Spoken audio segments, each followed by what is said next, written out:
Good morning, children. Welcome to the computer class. Let's start the chapter number 6, and the chapter name is Mathematical Library Methods. So, children, in this chapter, we will be learning about uh, methods and different types of method used in Java. Okay. So you know that, children, method is a part of a program which is used for a specific task. Okay. So basically there are two types of method. Okay. So first one is user defined function and second one is predefined function or a library functions. Right?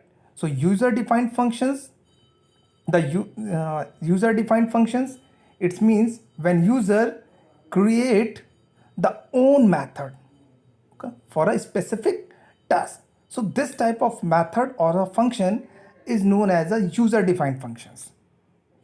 So whereas some are already defined in the language by the system developers, so this type of functions is known as a library functions or a library methods. Right? Now, so in this chapter, we are going to introduce some library methods. Okay, children. So first method is math.min functions. So children, math.min functions, as the name suggests, this function return the minimum of two numbers. Okay, return the minimum of two numbers. Okay, so the return value depend on the values as the argument of the functions integers numbers. Okay, the result are also integer number and so on. For example, suppose that I am taking this example. So in this example, given that in int m is equal to math dot min 4 comma 6. Okay, so here we use math dot min function, right? So min function, you know that return the minimum of a two number. Okay, so this function return the integer value as a 4. Okay, which is minimum of 4 and 6. Similarly, suppose that I am taking this example. Okay, so in this example, given that double x is equal to math.min minus 3.5 comma minus 9.9. So this function return the minimum value, and the minimum value is minus 9.5. Okay, right? So next function is, children, math.max functions. So it is the inverse or a vice versa of a min functions. Okay, so this function return the maximum of a two given arguments.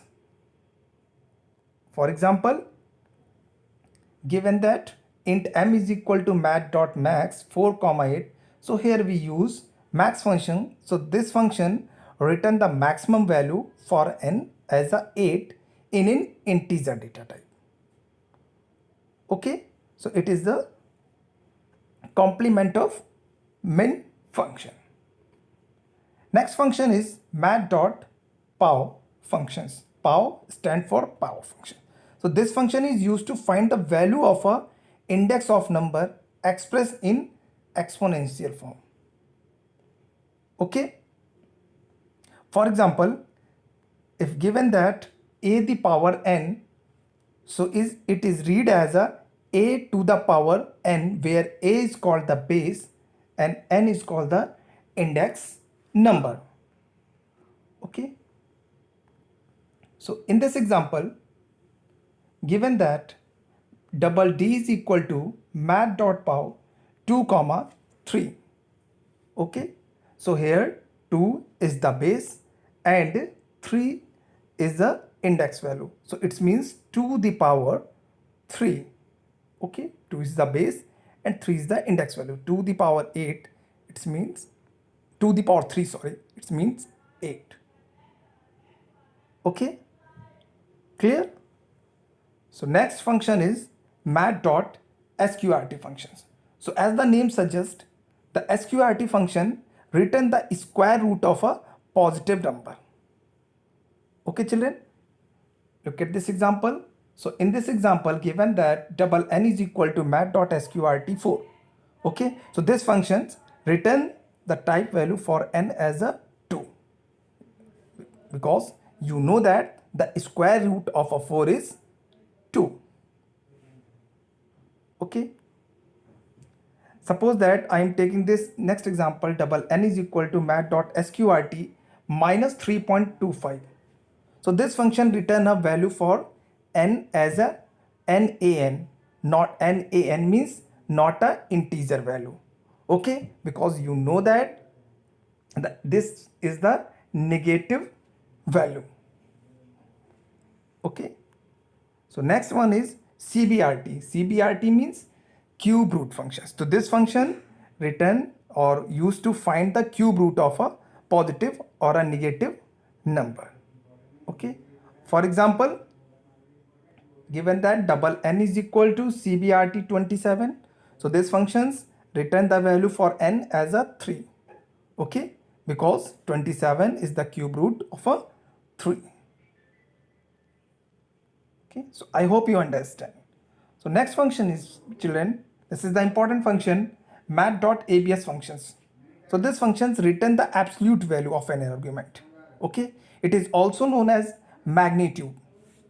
Okay, so magnitude of the number, you know that without its sign, positive, for example, positive value, it's return the value in the form of integer, long, double, data type value depending upon the argument supplied. So this function always return the positive value. Okay, suppose that in this example, given that int n is equal to dot abs minus 8, so this function return the integer value for the variable n as 8. Okay, because abs functions always return the positive value. Okay, next one is mat.ceil function. So these two functions, mat.ceil and mat.floor, these are two very important question, okay, or a function.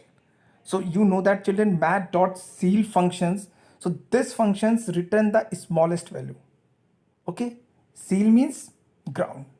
Okay, ceil means ground value. Okay, so this function return the smallest integer value which is greater than or equal to the argument. Okay, and this functions always return the value as a double data type. Okay, whether the given argument as an integer, float, or a double data type. Okay, look at this example. So in this example, system.out.println mat.ceil 8. So output as a 8. Okay, this is the smallest value.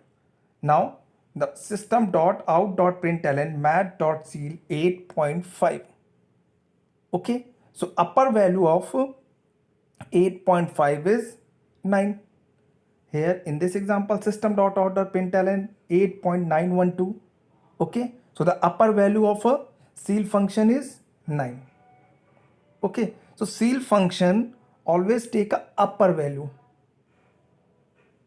Okay, and the floor function take the lower value. Okay, floor function take the lower value and ceil function take the upper value of the given argument. So look at this example. So in this example, children, mat.floor 8. Okay, so return as 8. But in this example, mat.floor 8.912. Okay children, 8.912. So the lower value of 8.912, okay, in double data type is 8.0. Okay, so I hope you understand what is the difference between ceil and floor function. Okay children, I am repeating again, ceil function take the upper value, the given integer data type, and the floor function take the down value or a lower integer value. Okay, clear? Yes. So thanks for watching this video. Okay, thank you.